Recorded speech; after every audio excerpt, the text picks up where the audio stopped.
95% of SQL users are still writing queries manually and they're stuck earning 8 to 10 lakh per annum. Hello coder army, कैसे हैं आप सब लोग? I hope आप सब अच्छे होंगे। आज का वीडियो बहुत ही इंपॉर्टेंट वीडियो है जिसमें आज हम बात करने वाले हैं फ्लेक्सबॉक्स के बारे में। अक्सर जब भी आप किसी वेबसाइट को विजिट करते हैं तो वहां पे आपको फ्लेक्सबॉक्स जरूर नजर आएगा। तो इसलिए कह रहा हूं कि आजकल के जो भी आपके मॉडर्न लेआउट हैं उनमें फ्लेक्सबॉक्स का इस्तेमाल बहुत ज्यादा किया जाता है। कुछ बच्चे पूछ रहे थे कि भैया टेलविंड सीएसएस कब पढ़ाओगे? क्या उसको हम डायरेक्ट नहीं पढ़ सकते? नहीं पढ़ सकते दोस्त, क्योंकि टेलविंड सीएसएस सीखने से पहले हमें सीएसएस की इन डेप्थ नॉलेज होनी चाहिए। तो फ्यूचर की वीडियो में जब हम रिएक्ट पढ़ेंगे उसके साथ ही हम टेलविंड सीएसएस को भी कवर करेंगे।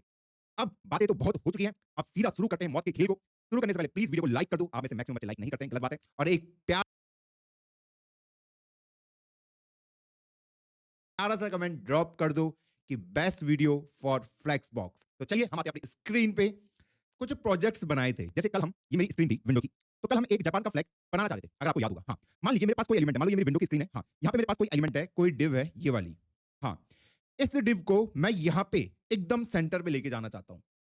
मैंने क्या कहा, जब भी मैं कोई भी एलिमेंट बनाता हूँ तो मान लो मैंने एक डिव बनाई, एक बॉक्स बनाया, मैं कह रहा हूँ इस बॉक्स को इस स्क्रीन के सेंटर पे लेके चले जाओ, यहाँ पे एग्जैक्टली सेंटर पे। हाँ भैया, लेके चले जाएंगे। कल आपने सिखाया था कैसे करना है, पर उस मेथड में दिक्कत ये थी कि हमें क्या करना पड़ता था कि भैया जब मैं इसको सेंटर पे लाऊंगा तो मुझे ये देखना पड़ता है कि भैया टॉप से मुझे उसको कितना नीचे लाना है और लेफ्ट से कितना लेके आना है। और वो पूरी कैलकुलेशन मुझे मैनुअली करनी पड़ी थी ना। जैसे अगर मैं बोलूं कि मान लो मैं कह रहा हूं इसको 50 पिक्सल नीचे ले आओ और लेफ्ट में 70 पिक्सल ले जाओ, तो मान लो आ गया सेंटर में। अब मान लो आपके पास एक और बॉक्स आ गया ऐसी, उसको आपको यहाँ पे लगाना है। एक और बॉक्स आ गया, उसको आपको यहाँ पे लगाना है। हाँ, तो फिर आपको इस बॉक्स के लिए भी सेम कहानी करनी पड़ेगी कि भैया इस बॉक्स को कहाँ पे लाना है, यहाँ पे लाना है, तो आपको फिर टॉप से वो देना पड़ेगा कि टॉप से इतना नीचे और लेफ्ट से इतना दूर, फिर इसके लिए भी। तो यहाँ पे हमारा जो मैनुअल वर्क है वो बहुत ज्यादा बढ़ जाएगा। यही तो करें हम कि टॉप से 50 पिक्सल कर दो या 60 कर दो, 70 कर दो। वो कैलकुलेशन हमें मैनुअली करनी पड़ेगी। क्या हम रियल वर्ल्ड में क्या चीजों को इस तरीके से इंप्लीमेंट करेंगे? क्या हमारे पास कुछ मेथड्स नहीं है जिससे हम सिर्फ आदेश दें कि मैं बोलूं कि भाई अगर मेरे पास ये है, ये ए बॉक्स है, ये जैसे यहाँ पे मैंने इसको सेंटर लेके चले जाओ तो ऑटोमेटिकली सेंटर पे चले जाए। मुझे कोई भी मैथमेटिकल कैलकुलेशन ना करनी पड़े कि टॉप से 50 पिक्सल, लेफ्ट से 70 पिक्सल, इस तरीके की कैलकुलेशन। वरना मेरा आधा टाइम वेस्ट तो इसी फ्लेक्स बॉक्स का इस्तेमाल होता है। ये आपका लेआउट बनाने के काम पे आता है ना। इस बॉक्स को कहां लगाना बताइए, कहां लगाना, यहां लगाना, यहां लगा दूंगा। हैं इन लेआउट को क्रिएट करने के लिए कोड पे चलें या आपको कुछ और थोड़ी सी और चीजें एक्सप्लेन करता हूं। मान लीजिए एक प्रॉब्लम, एक जनरल लाइफ प्रॉब्लम, या आपको कोडानी की वेबसाइट दिख रही है। हाँ, मैं आपसे बोल रहा हूं, क्या आप इसका ये हेडर पार्ट बना सकते हैं? ये सिर्फ ये कि कोड आदमी लिखा होना चाहिए, home, about us, tutorial, contact, login button, dashboard. क्या हम इसको क्रिएट कर सकते हैं खुद अभी? हाँ भैया, क्रिएट कर सकते हैं कि पहले मैं कोड आदमी लिख दूंगा, हाँ, फिर मैं होम लिखूंगा और इनके बीच में मार्जिन दूंगा, हाँ, कि इतने का मार्जिन। फिर मैं अबाउट अस लिखूंगा, बोलूंगा होम अबाउट अस के बीच में इतना मार्जिन होना चाहिए। फिर इनके बीच में भी, फिर इनके बीच में भी, फिर इनके बीच में भी, फिर इनके बीच में भी। आपका कितना ज्यादा टाइम वेस्ट हो जाएगा यही निकालने के लिए कि भैया इन दोनों के बीच में कितना मार्जिन दूं, हाँ, इनको एक दूसरे से कितना दूर रखूं। होम को आपस में 80 पिक्सल दिए दूर होनी चाहिए, इनके बीच का मार्जिन। फिर होम अबाउट अस का 10 पिक्सल। तो इसमें मेरा टाइम वेस्ट बहुत ज्यादा हो जाएगा, होगा नहीं होगा कि मैं मैनुअली सारा काम कर रहा हूं। तो इन सारे काम को हम ऑटोमेशन पे लेके जा सकते हैं दोस्त। Point clear? कैसे लेके जाएंगे? तो वो आज हम सीखते हैं। तो आज हम फ्लेक्सबॉक्स के बारे में पढ़ने वाले हैं। अब फ्लेक्सबॉक्स है क्या? तो फ्लेक्सबॉक्स आपको कहता है कि भाई अगर कभी भी आपको कोई भी यूआई बनाना है तो इसमें दो चीजें बहुत इंपॉर्टेंट है। इसमें एक पेरेंट और चाइल्ड का रिलेशन होना चाहिए। किसका? पेरेंट और चाइल्ड का रिलेशन। इनके बीच में ही फ्लेक्सबॉक्स लगाया जा सकता है। जो पेरेंट होगा उसको मैं कहूंगा कंटेनर, जिसको हम फ्लेक्स कंटेनर बोलेंगे, और जो चाइल्ड होगा उसको कहूंगा मैं आइटम। ये नेमिंग है इसके लिए कि ये फ्लेक्स कंटेनर हो गया, ये फ्लेक्स आइटम हो गया। अब यहाँ पे क्या कैसे चीजें काम करती हैं उसको अब हम सीखते हैं। तो मान लीजिए मैंने हो गया। अब यहाँ पे क्या कैसे चीजें काम करती हैं उसको अब हम सीखते हैं। तो मान लीजिए मैंने सबसे पहले एक डिव बनाई और इसके क्लास का नाम दे देते हैं कंटेनर। ओके, हाँ। तो जैसे मैंने एक डिव बनाई, अब इसके अंदर मैंने मान लो 4 डिव और बना दी। तो जो 4 डिव मैंने बनाई है क्लास, इसको मैं बॉक्स दे देता हूं और इसको हम, तो इसमें मैं सबसे पहले बॉडी पे स्टाइलिंग कर देता हूं और इस मैं उसको एक्सेस कर सकता हूं ब्राउन कलर को।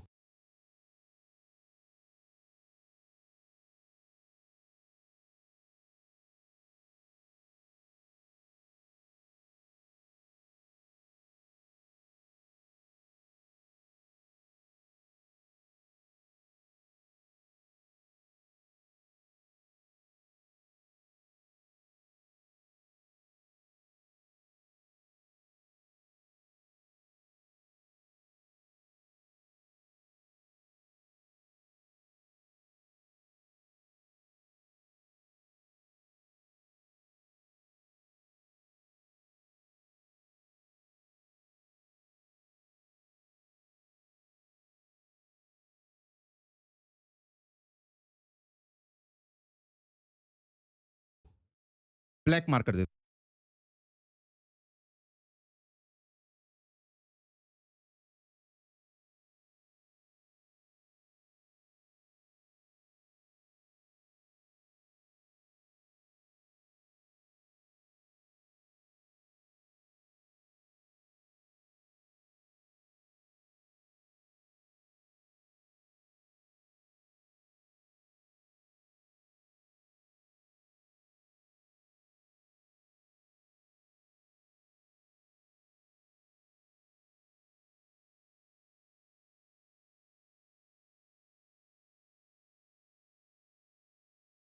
देता हूँ बॉडी के बैकग्राउंड कलर को। अभी तो कुछ नहीं दिख रहा है, कोई दिक्कत नहीं है।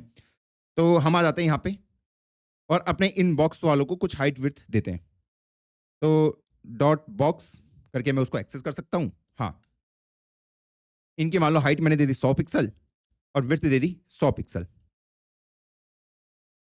ओके, कंटेनर के साथ कुछ खेलने की जरूरत है, अभी कंटेनर पे हम कुछ कर नहीं रहे। ऐसी मेरा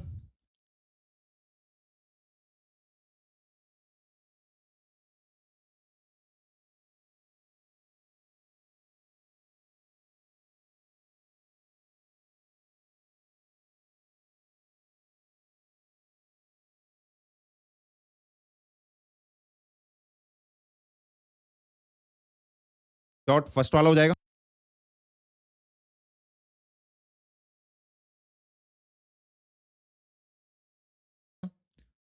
उसके बैकग्राउंड कलर को कर दो ऑरेंज। सेकंड वाले के बैकग्राउंड कलर को कर दो ग्रीन। थर्ड वाले के बैकग्राउंड कलर को कर दो, जो थर्ड डिव है उसके बैकग्राउंड कलर को हम कर देते हैं रेड। और फोर्थ वाले के बैकग्राउंड कलर को हम चेंज करके कर देते हैं ये बैकग्राउंड कलर जो भी आपका ये है। चलिए, ये तरह हमने अप्लाई किया। तो अभी हमको हमारी वेबसाइट कुछ इस तरीके से दिख रही है। और अपने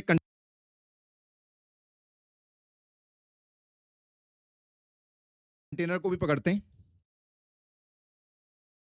जो कि पेरेंट डिव है। कंटेनर कौन है? ये पेरेंट डिव, ये पेरेंट है। हाँ, क्योंकि ये इसके अंदर है तो ये इनके क्या हो गए? चिल्ड्रन हो गए। ये चिल्ड्रन चिल्ड्रन तो इसको हम एको कर देते हैं या एंटी कर देते हैं। चलो चलो, अब इस तरीके से फिलहाल की हमारी वेबसाइट हमें नजर आ रही है। अब अभी इसके बीच में थोड़ा सा मार्जिन वगैरह डाल देते हैं। मार्जिन 5 पिक्सल का डाल देता हूं ताकि ये गैप मार्जिन वगैरह डाल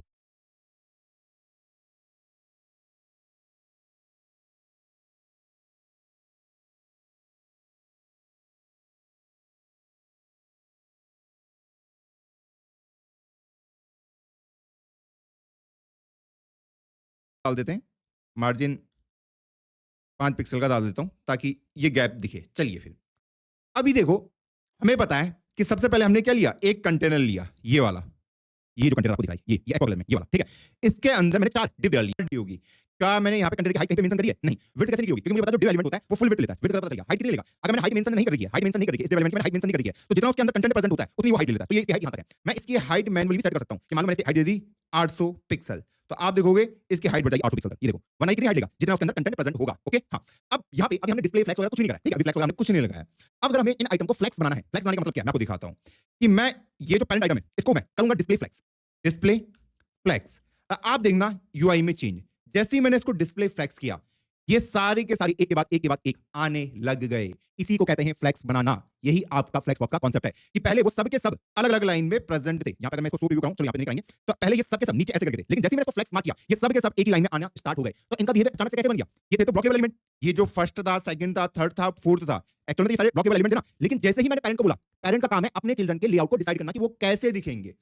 तो जैसे ही मैंने बोला कि भैया इसको डिस्प्ले फ्लेक्स कर दो, वो भले ही ब्लॉक लेवल एलिमेंट थे, उसने उसको कन्वर्ट कर दिया इनलाइन ब्लॉक एलिमेंट में। तो वो एक के बाद एक आना स्टार्ट हो गए, इधर इधर इधर इधर, एक के बाद एक। देख लो पहले ये कैसे थे, अगर मैं जब फ्लेक्स नहीं करता तो पहले ये मान लो ये आपका यूआई है, ये आपकी स्क्रीन है। अब ये पेरेंट या फिर जैसे ऐड कर सकते हो कि मैं जैसे चाहूं अपने चिल्ड्रन के साथ क्या मार्क किया, डिस्प्ले फ्लेक्स मार्क किया। तो किसको मार्क किया हमने? पेरेंट एलिमेंट को। तो जैसे मैं पेरेंट को डिस्प्ले फ्लेक्स करते हैं तो उसके जितने भी चिल्ड्रन होते हैं वो। अब यहां पे एक और कॉन्सेप्ट है, अगर मैं यहां पे फ्लेक्स डायरेक्शन, ये बाय डिफॉल्ट आपकी रो होती है, क्या होती है? रो, ये रो वाइज। लेकिन अगर मैं इसको कॉलम बोल दूं, क्या बोल दूं? कॉलम, तो अब ये कॉलम वाइज अरेंज हो जाएंगे कि मेरे पास यहां पे छूट होती है या मेरे पास पावर होती है कि मैं फ्लैक्स की डायरेक्शन को किधर को भी लगा सकता हूं। अगर मैंने कहा बाय डिफॉल्ट होती है रो वाइज, तो रो कहते हैं कि भैया सारे एलिमेंट को इस रो के अराउंड अरेंज कर दो। लेकिन जब मैंने फ्लैक्स डायरेक्शन कॉलम बोला तो मैंने कहा उन जितने भी एलिमेंट मेरे अंदर है उनको कॉलम वाइज अरेंज कर दो। तो पहला, दूसरा, तीसरा, चौथा, ये देख लो, ये इसका कमाल था। इवन अगर मैं आपको बोलूं, देखो बाय डिफॉल्ट ये रो होता है, मेरे पास पावर होती है कि मैं इन आइटम को किधर अरेंज करना चाहता हूं। तो मैंने कहा रो वाइज, तो रो वाइज। अब इसकी हाइट इतनी क्यों हुई, इसकी हाइट डिक्रीज क्यों हुई? क्योंकि मैंने हाइट मेंशन नहीं कर रही है कंटेनर की। देखो हाइट मेंशन नहीं कर रही है तो वो उतनी हाइट लेता है जितना उसके अंदर कंटेंट होता है। लेकिन जैसे ही मैंने इसको कॉलम मार्क किया, अब वो कॉलम वाइज अरेंज होंगे। अब कॉलम वाइज अरेंज हुए तो वो इस तरीके से आपको दिखने लगे। इवन आप यहाँ पे और क्या कर सकते हैं, आप ध्यान से देखना, मैं यहाँ पे रो रिवर्स भी कर सकता हूँ। क्या? रो रिवर्स। तो जैसे मैंने इसको रो रिवर्स करा तो रिवर्स हो गई रो। तो फर्स्ट वाला इधर, सेकंड, थर्ड, फोर्थ, उल्टे ऑर्डर में, ये उल्टे ऑर्डर में चलने लग गए। सेम आप यहाँ पे कॉलम रिवर्स भी कर सकते हैं। कॉलम रिवर्स से क्या होगा, वही जो भी आप तक आपको आता है, सेम वही है। हाँ, तो मैक्सिमम केस में आप रो और कॉलम को ही प्रयोग करोगे। ये रो रिवर्स, कॉलम रिवर्स आप रियली बहुत ही कम यूज करते हो। मैंने तो शायद कभी किया भी नहीं है यूज इसका। ओके, हाँ, तो हमें इस चीज का पता चल चुका है कि ये कैसे काम हमारे कर रहे हैं। ओके, तो फ्लैक्स डायरेक्शन सबको क्लियर है। हाँ, अब यहाँ पे और क्या क्या होता है, अब देखो अगला जो यहाँ पे इंपॉर्टेंट आता है, क्या आता है, जैसे अगर अभी मैं मान लो फिलहाल के लिए मैं इस कंटेनर को कुछ हाइट भी दे देता हूं। ये कंटेनर है, इसको कुछ हाइट दे देते हैं। हाइट इसको मैं 500 पिक्सल दे देता हूं, तो आपको ये 500 पिक्सल की हाइट का ज्यादा ही हो गया, कुछ 400 पिक्सल दी मैंने। ओके, चलो, हाँ, अब यहां पे क्या करा हमने, डिस्प्ले फ्लैक्स है, फ्लैक्स की डायरेक्शन है। अब आप चाहते हो कि भैया ये जो कंटेंट है, क्या मैं इनको इधर उधर कहीं कुछ कर सकता हूं, कहीं इनको मैं हिला उला सकता हूं? मैंने कहा कि अगर मुझे इनको सेंटर पे लेके जाना है तो मैं ऐसे कर सकता हूं। तो ये सब के सब सेंटर में आ जाएंगे, सिर्फ सेंटर में, इसके अराउंड। जस्टिफाई कंटेंट किया, मैंने कहा उसको सेंटर कर दो, तो ये सब सेंटर में आ गए। सेम मैंने इसको कहा, क्या कह सकता हूं मैं कि भैया स्टार्टिंग में आ जाओ, तो सारे के सारे एलिमेंट स्टार्टिंग में अरेंज हो जाएंगे। कह सकता हूं मैं कि भैया स्टार्टिंग में आ जाओ, तो सारे के सारे एलिमेंट स्टार्टिंग में अरेंज हो जाएंगे। मैंने कहा सबको एंड में लेके चले जाओ, तो सबके सारे कंटेंट एंड में चले जाएंगे, फर्स्ट, सेकंड, थर्ड, फोर्थ। इस तरीके से परफॉर्म कर रहा है। सेम मैं इसको कह सकता हूं कि भैया इसके बीच में स्पेस अराउंड कर दो। अब स्पेस अराउंड से क्या होगा, अगर आप ध्यान से देखेंगे, यहां पे आप देखो, मान लो इसके बीच का 10 पिक्सल है, तो यहां से यहां तक 10, यहां से यहां तक 10, तो इनके बीच में मार्जिन इंट्रोड्यूस हो गया। कौन? मार्जिन। कि भैया इधर से भी 10 पिक्सल, इधर से भी 10 पिक्सल, मतलब जितना भी मार्जिन होगा, इधर से भी 10, इधर से भी 10, इधर से भी 10, इधर से भी 10, तो ये स्पेस अराउंड में इस तरीके से अरेंज हो जाते हैं। और क्या क्या होता है, मेरे पास एक आता है स्पेस बिटवीन। जैसे ही मैंने स्पेस बिटवीन किया, तो फर्स्ट और फोर्थ तो इधर चले जाएंगे। अब इनके बीच में इक्वल स्पेस डिवाइड रहेगा। और क्या क्या होता है मेरे पास, स्पेस अराउंड दे दिया, स्पेस बिटवीन दे दिया, स्पेस इवनली, कि इनके बीच में जो स्पेस है उसको इवनली डिवाइड करो। जितना यहां से यहां तक डिस्टेंस है, उतना ही यहां से यहां तक, उतना ही यहां से यहां तक, उतना ही यहां से यहां तक, उतना यहां से यहां तक। तो इस तरीके से हम जस्टिफाई कंटेंट के अराउंड खेल सकते हैं दोस्त। क्लियर है? हाँ, अब यहां पे एक मेन रोल, जो मेन गेम है फ्लैक्स का, उसको मैं आपको थोड़ा एक्सप्लेन करता हूं। देखो दोस्तों, जो आपकी स्क्रीन होती है, इसमें दो चीजें होती हैं। एक, जो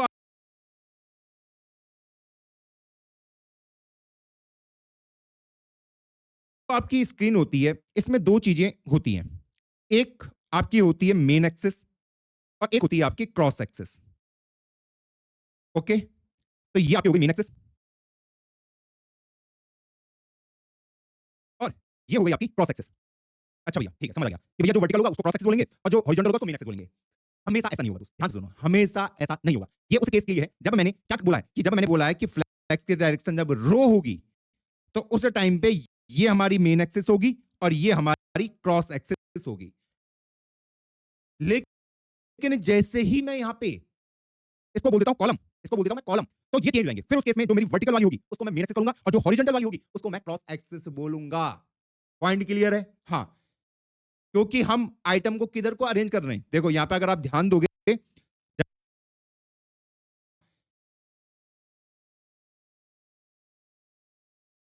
क्योंकि हम आइटम को किधर को अरेंज कर रहे हैं, देखो यहां पे अगर आप ध्यान दोगे, जब मैं कह रहा हूं कि भैया मेन आइटम को फ्लैक्स की डायरेक्शन अगर ये है, मैं अगर फ्लैक्स की डायरेक्शन ये कह रहा हूं, है ना, रो वाइज, ठीक है, तो ये मेरी मेन एक्सिस हो जाएगी। अगर मैं यहां पे बोलूं कि फ्लैक्स की डायरेक्शन कॉलम है, तो मेरी मेन एक्सिस ये हो जाएगी ना, ये, हाँ, और उसकी जो परपेंडिकुलर में होगी वो क्या होगी, क्रॉस एक्सिस हो जाएगी। तो ये वाली क्रॉस एक्सिस हो जाएगी। इसीलिए जिस डायरेक्शन में आप कहते हो कि फ्लैक्स डायरेक्शन को रो कर दो, तो रो में जिसको जिस डायरेक्शन होगी वो आपका मेन एक्सिस, और उसका जो परपेंडिकुलर वाला होगा वो उसकी क्रॉस एक्सिस। तो जब आपने फ्लैक्स डायरेक्शन को कॉलम मार किया, तो ये वाला इस डायरेक्शन में आपका क्या चला जाएगा, मेन एक्सिस, और इस डायरेक्शन में आपका क्या चला जाएगा, क्रॉस एक्सिस। आई होप ये पॉइंट क्लियर होगा। अब इससे क्या फर्क पड़ा, अगर अभी मैं आपको ये दिखाऊं अच्छा, यहाँ पे कुछ तो हुआ है। मैंने जैसे ही अभी इसको हटाऊँ, अगर आप यहाँ पे थोड़ा ध्यान दोगे, फर्स्ट, सेकंड, थर्ड, फोर्थ, इसको थोड़ा-सा बड़ा कर देता हूँ, 450 पिक्सल कर देते हैं। ओके।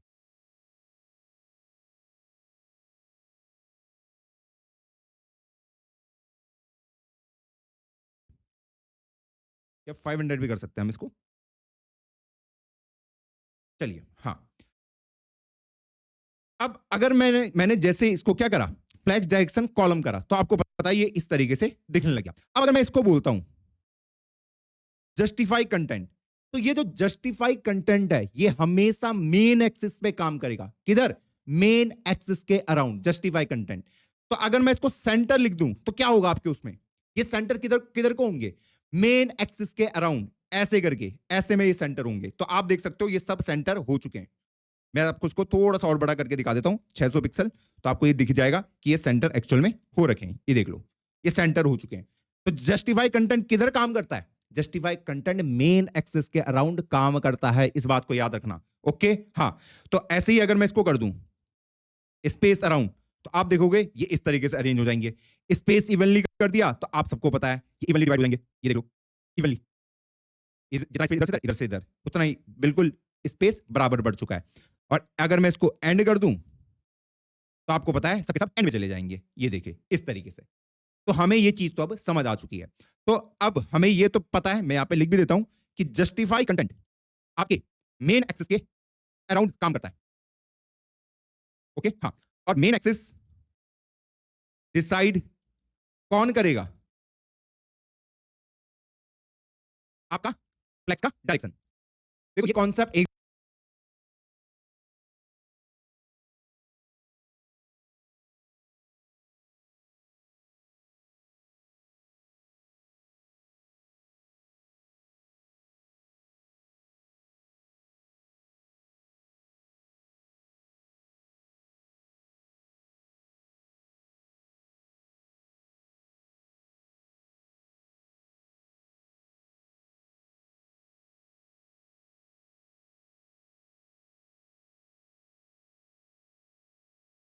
एक बात समझ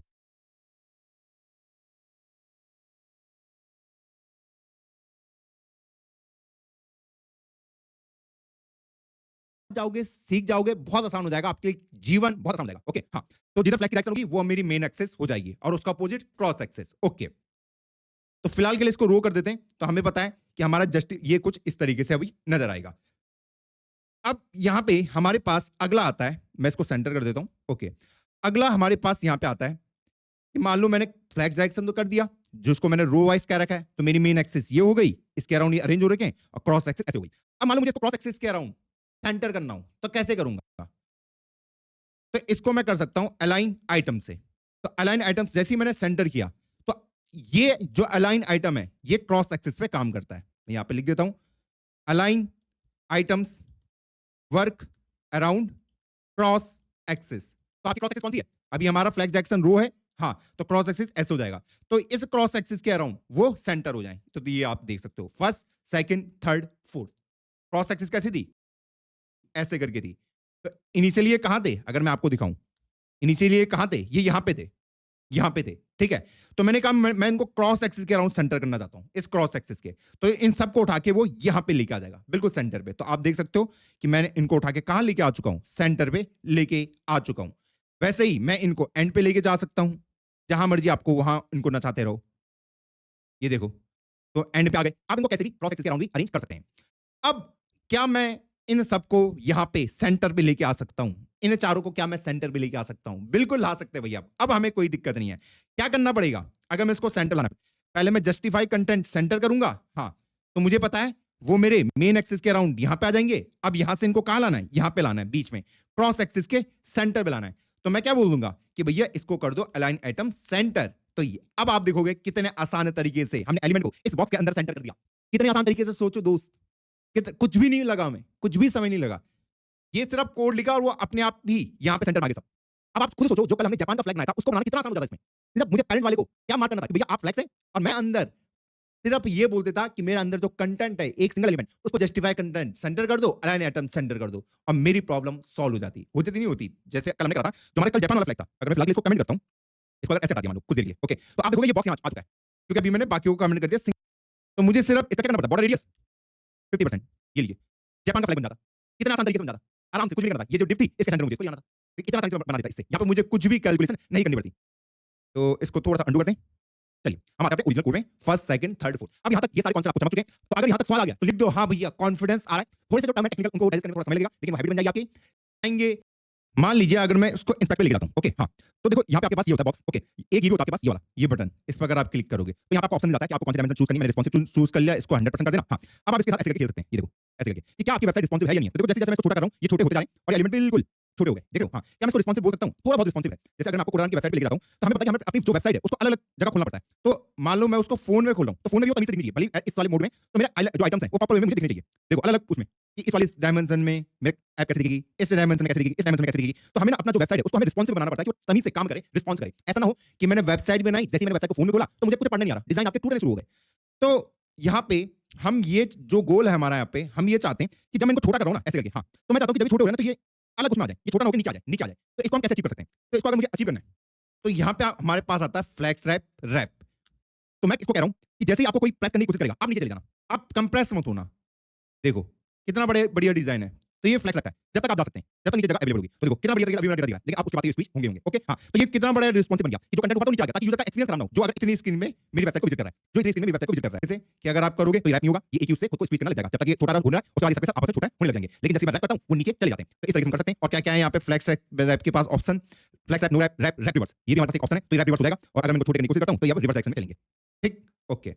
तो अक्सर हम रैप का ही यहाँ पे प्रयोग करते हैं। तो रैप वाले को मैं यहाँ पे नोट डाउन आपको करवा देता हूँ, ओके। अब और क्या क्या होते हैं, अब देखो यार यहाँ पे ना हमने एक चीज देखी, जैसे ये है यहाँ पे, ये एलिमेंट फर्स्ट है, सेकंड है, थर्ड है, फोर्थ है, ओके। मैंने यहाँ पे इन बॉक्स को मार्जिन दे रखा था ऐसे करके 5-5 पिक्सल का, ऐसे। अगर मैं हटा दिया तो सब चिपक गए। मैं पेरेंट को ही बोल सकता हूँ, मैं पेरेंट जो एलिमेंट है मैं उसको ही कह सकता हूँ कि भैया आप कितने का गैप देना चाहते हैं उनके बीच में। तो मान लो मैंने यहाँ पे दिया 5 पिक्सल का, तो इनके बीच में 5-5 पिक्सल का गैप आ जाएगा। मैंने मार्जिन नहीं दिया, मैंने क्या दिया, गैप दिया, तो इनके बीच में 5-5 का गैप आ जाएगा। अगर मैंने इसको 10 कर दिया तो इनके बीच में 10 का गैप आ जाएगा, ठीक, इस तरीके से काम। तो ये तो हमने देखा कि हम पेरेंट के ऊपर क्या क्या प्रॉपर्टीज को अप्लाई कर सकते हैं। अब हम बात करते हैं कि हम क्या चिल्ड्रन के ऊपर भी कुछ ऑपरेशंस कर सकते हैं या नहीं कर सकते, ये भी तो सवाल है। हाँ, अब देखो यार जो ये चिल्ड्रन है इनके ऊपर हम क्या क्या ऑपरेशन कर सकते हैं उसको देखते हैं। जैसे अभी हमें यहाँ पे दिख रहा है, फर्स्ट दिख रहा है, सेकंड दिख रहा है, थर्ड दिख रहा है, फोर्थ दिख रहा है। सबसे पहले आता है हमारे पास कि चिल्ड्रन के ऊपर हम क्या क्या प्रॉपर्टी लगा सकते हैं। अभी ये जो फर्स्ट वाला है, जो हमारा फर्स्ट डिव है, उसकी विड्थ 100 पिक्सल है, ओके। और हमें पता है कि यार ये स्पेस अभी भी बचा हुआ है, ये स्पेस अभी भी बचा हुआ है। क्या हम ऐसा कुछ कर सकते हैं कि इस स्पेस का हम उपयोग कर लें, कि कोई एक बोले, कोई एक कंपोनेंट बोले कि मैं इस स्पेस का प्रयोग करना चाहता हूं, ओके। तो यहां पे हमारा प्रयोग होता है किसका, फ्लेक्स ग्रो का। किसका, फ्लेक्स ग्रो का। जैसे ही मैंने फ्लेक्स के ग्रो को 1 किया, अब देखना ये वाला बढ़ के इतना बड़ा हो गया, अब बाकी उतनी रहे। तो इसने क्या किया, अगर मैं आपको बोलूं फ्लेक्स ग्रो से क्या हुआ, फ्लेक्स ग्रो कहता है कि भाई मुझे पता है कि ये एक्स्ट्रा स्पेस बचा हुआ है, कि ये एक्स्ट्रा स्पेस कोई ले सकता है। हाँ, तो फर्स्ट वाले ने कहा बाय डिफॉल्ट सबका फ्लेक्स ग्रो 0 होता है, सबका फ्लेक्स ग्रो बाय डिफॉल्ट क्या होता है, 0 होता है। तो जैसे ही मैंने इसके फ्लेक्स ग्रो को 1 किया तो मैंने कहा कि भैया इसको फ्लेक्स ग्रो दे दो, ये वाला स्पेस, ओके। अगर मैंने सेकंड वाले का मान लो फ्लेक्स ग्रो ध्यान से देखना 2 कर दिया, तो इससे क्या होगा, तो मेरे पास मान लो 1 2, अब आप देखोगे सेकंड वाला बढ़ा रहा है। भैया ऐसा क्यों हो रहा है कि सेकंड वाला बड़ा फर्स्ट वाला कम, ये 1 2 से हो क्या रहा है, ये कह रहा है मान लो मेरे पास जो अवेलेबल स्पेस है, जो मेरे पास खाली स्पेस है, ऐसे जो मेरे पास खाली स्पेस है, मान लो ये जो स्पेस खाली है, मान लो ये 100 पिक्सल का है, 100 पिक्सल का है। तो मैंने कहा इस खाली पिक्सल का एक पार्ट इसको दे दो और 2 पार्ट इसको दे दो, तो टोटल इसके 100 पिक्सल के कितने पार्ट होंगे, 3 पार्ट होंगे, जिसमें से 2 पार्ट इसको मिलेंगे मतलब 66.67 पिक्सल और 33 पिक्सल इसको मिल जाएंगे एक्स्ट्रा। तो ये पार्टीशन कर रहे हैं, ठीक। तो इसी तरीके से आपको दिखा कि हमें जो सेकंड है वो हमें बड़ा नजर आ रहा है। ये सिंपल सी कैलकुलेशन है कि भाई जो आपका ये खाली स्पेस होगा, कि हमारे पास जो भी खाली स्पेस है ये 100 पिक्सल, मान लो ये 100 पिक्सल हमारे पास खाली स्पेस है, तो बाय डिफॉल्ट सबका 0 होता है, बाय डिफॉल्ट सबका 0 होता है, 0 0 0 0। हाँ, तो पहले वाले ने कह दिया कि भैया मुझे एक पार्ट दे दे, दूसरे वाले ने कह दिया मुझे 2 पार्ट दे दे, इसने कहा मुझे नहीं चाहिए, इसने कहा मुझे भी नहीं चाहिए। तो टोटल खाली स्पेस के कितने पार्ट होंगे, 3 पार्ट होंगे, 1 + 2 टोटल हमारे पास कितने होंगे, 3 पार्ट होंगे। 3 पार्ट में से एक पार्ट फर्स्ट वाले को देना और 2 पार्ट किसको देना, सेकंड वाले को। तो इस कारण में 3 पार्ट करता हूं, तो एक पार्ट अगर मैं किसको दूं, फर्स्ट वाले को, तो 33.33 पिक्सल होगा, और 2 पार्ट अगर मैं किसको दे दूं, सेकंड वाले को, तो उसका कितना होगा, 66.67 पिक्सल। तो इस तरीके से ये ग्रो है। तो फ्लेक्स ग्रो क्या लगता है कि जितना स्पेस अभी मेरा पास बचा हुआ है तो उसको हम किसी तरीके से कंज्यूम कर सकते हैं, ओके। तो ये फ्लेक्स ग्रो का काम है। तो आपको ये भी अब समझ चुका होगा कि फ्लेक्स ग्रो कर क्या है। इवन अगर मैं इसका फ्लेक्स ग्रो वो कर दूं तो अब आपको पता है कि सबसे ज्यादा स्पेस किसको मिलेगा। अगर मैंने इसको 3 कर दिया तो सबसे ज्यादा थर्ड वाले को मिलेगा। तो देखो सबसे ज्यादा थर्ड वाले को, तो यहाँ पे कितने पार्ट होंगे, 3 2 5 और 1 6, 6 पार्ट हुए, जिसमें से 3 पार्ट इसको मिलेंगे, 2 पार्ट इसको मिलेंगे, 1 पार्ट इसको मिलेगा। किसमें से जो खाली स्पेस बचा हुआ है उतना तो 100 पिक्सल तो मेरा होंगे, जितना मेरा स्पेस है, उसके अलावा मुझे एक्स्ट्रा कितना मिलेगा। तो ये हमारा कौन करता है, फ्लेक्स ग्रो करता है। ऐसे ही हमारे पास अगले प्रॉपर्टी आती है फ्लेक्स स्ट्रिंग की। किसकी, फ्लेक्स स्ट्रिंग की। तो अगर मैं इसको करूं, जैसे अगर हम यहाँ पे देखें इंस्पेक्ट पे गए, जैसे मैं इसको ये कर रहा हूं, तो अभी तो मैंने इसको रैप कर रखा है, तो अभी रैप वाली प्रॉपर्टी को हटाते हैं, फ्लेक्स रैप को अभी कमेंट करते हैं। फ्लेक्स स्ट्रिंग क्या करता है उसको समझते हैं। फ्लेक्स स्ट्रिंग कहता है जैसे मान लो मैंने इसको 4 कर दिया, आप देखो यहाँ पे कमाल, सेकंड वाले को मैंने 4 किया है, अब इसका कमाल देखना। मैं ऐसा करा आपको दिख रहा है ये सब छोटे तो हो रहे हैं, लेकिन सेकंड सबसे ज्यादा फास्ट तरीके से छोटा हो रहा है। ये देखो, अगर आप इसको देखोगे, मैं 100 की जगह में 150 पिक्सल कर दूं, अब आप देखना ये श्रिंक हो रहे हैं। इसमें से सबसे जल्दी श्रिंक कौन हो रहा है? हाँ भैया, सेकंड वाला। तो यहाँ पे मैंने क्या करा, फ्लैक्स श्रिंक क्या करता है? फ्लैक्स श्रिंक कहता है बाय डिफॉल्ट सबका फ्लैक्स श्रिंक 1 1 होता है कि हम इक्वली वे में श्रिंक होंगे। अगर मैं इसको हटा दूं तो आप देखोगे सबके सब इक्वल वे में श्रिंक होंगे। ये देखो सबके सब। लेकिन जैसे ही मैंने इसको बोला कि भैया आप अपने फ्लैक्स श्रिंक को 4 कर दो, कि आप बाकी के मुकाबले 4 गुना जल्दी श्रिंक होंगे, तो ये देखो ये 4 गुना तेजी से श्रिंक हो रहा है। तो ये हो जाता है मेरा किसका काम? फ्लैक्स श्रिंक का काम। ओके, हाँ। अब यहाँ पे अगला कॉन्सेप्ट आता है फ्लैक्स बेसिस का। ये फ्लैक्स बेसिस क्या होता है? मान लो मैं इसको 200 पिक्सल कर दूं, तो ये फ्लैक्स बेसिस करता क्या? अच्छा, यहाँ पे ये 200 पिक्सल का हो गया फर्स्ट वाली की जो विड्थ है, पर भैया विड्थ तो हमने 100 पिक्सल लिखी हुई थी। फ्लैक्स बेसिस ये करता है कि जो अगर आपने इसकी विड्थ मेंशन करी भी है, ये उसको ओवरराइड कर देता है कि इसको ज्यादा प्रायोरिटी दी जाएगी कि भैया जो आपकी विड्थ है वो 200 पिक्सल हो जाएगी। ओके, जो भी आपने यहाँ पे मेंशन किया है, ये इस वाली विड्थ को ओवरराइड कर देगा। ऐसे अगर आपको इसका करना है, फ्लैक्स बेसिस का हो जाएगा। अब मेरा सवाल ये है, इसको मैं विड्थ बोलूं या फिर मैं इसको बोलूं कि मेन एक्सिस के अराउंड उसकी लेंथ कितनी बढ़ेगी?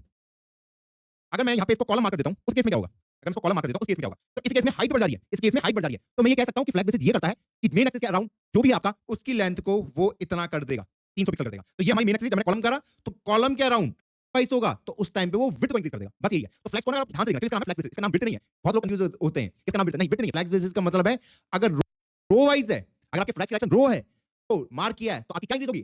तो हमने ये वाले पॉइंट्स क्लियर कर लिए और इसको मैं दोबारा से रो पे ले आता हूं और इसको एक और जगह में करा था ये भी। तो हमने अभी तक ये सारे कॉन्सेप्ट क्लियर कर लिए। अब अगर हम अपने डॉक्यूमेंटेशन में आते हैं, बहुत अच्छी तारीफ करी, बहुत ही बढ़िया डॉक्यूमेंटेशन आप देखते हैं। तो अब जब आप इन डॉक्यूमेंटेशन के थ्रू जाते होगे तो आपको पढ़ने में मजा आता होगा, सब कुछ समझ भी आता होगा। ओके, हाँ। तो इसको हम देख लेते हैं। अगर हम स्क्रॉल करके नीचे चलें तो flex grow, flex shrink, flex basis, flex का शॉर्टेन आपके लिए होमवर्क है, और ये अलाइन सेल्फ क्या है इसको हम देखते हैं। ये शॉर्टेन वाला आपके लिए होमवर्क है कि हम कैसे शॉर्टेन प्रॉपर्टी को यहाँ पे अप्लाई कर सकते हैं। अलाइन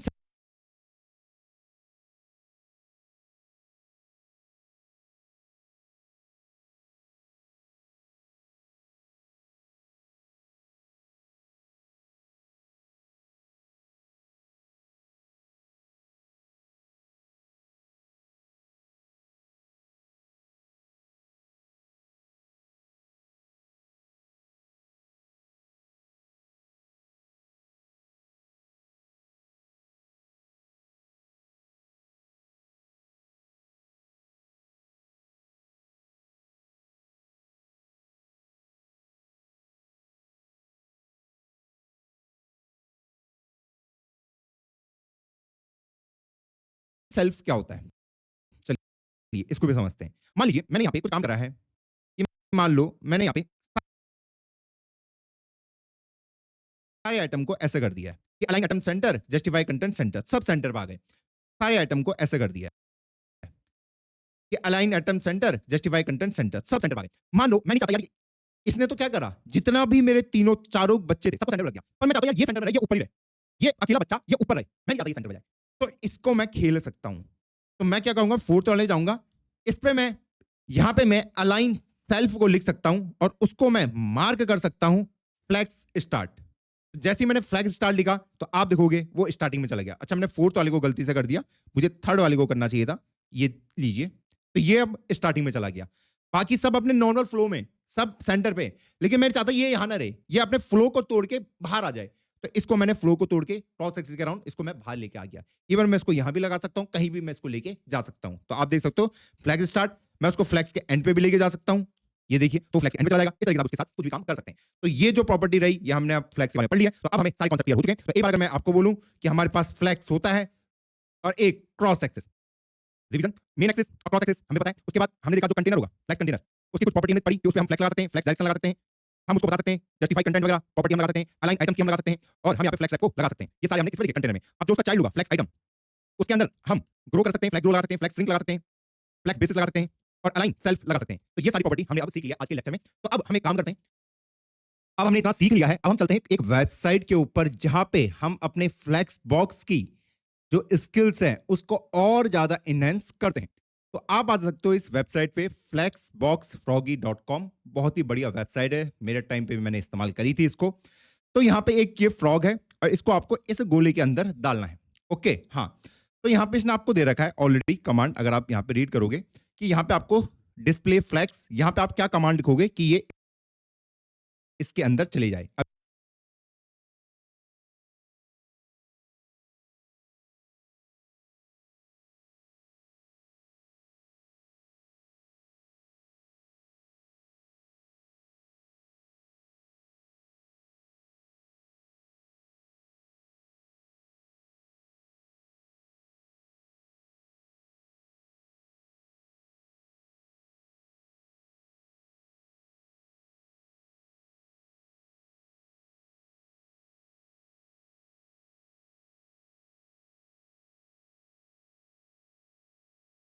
अभी ये यहां पे, हाँ इसको यहां डालना है, तो कैसे डाल पाऊंगा मैं, क्या लिखना पड़ेगा? जस्टिफाई कंटेंट, कहां लेके जाना उसको, मैं उसको एंड बोल सकता हूं, हाँ कि एंड में लेके चले जाओ। अच्छा स्पेलिंग गलत हो गई दोस्तों, तो एंड में चला गया, अगला लेवल। तो टोटल आपके यहाँ पे 24 लेवल है। लेवल 2 डिस्प्ले फ्लैग्स,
अब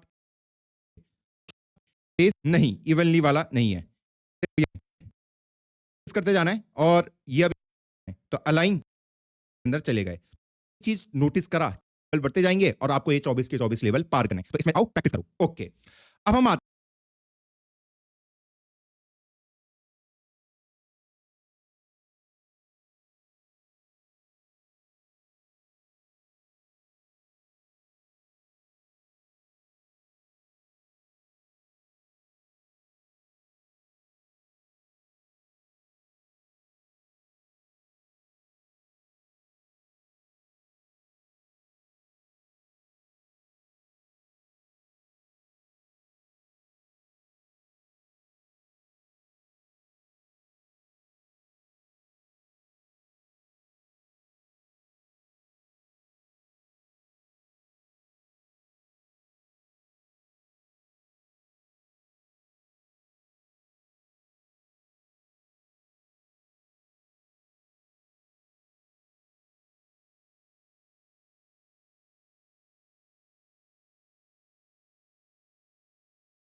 आते हैं आज के अपने प्रोजेक्ट बिल्डिंग की ओर।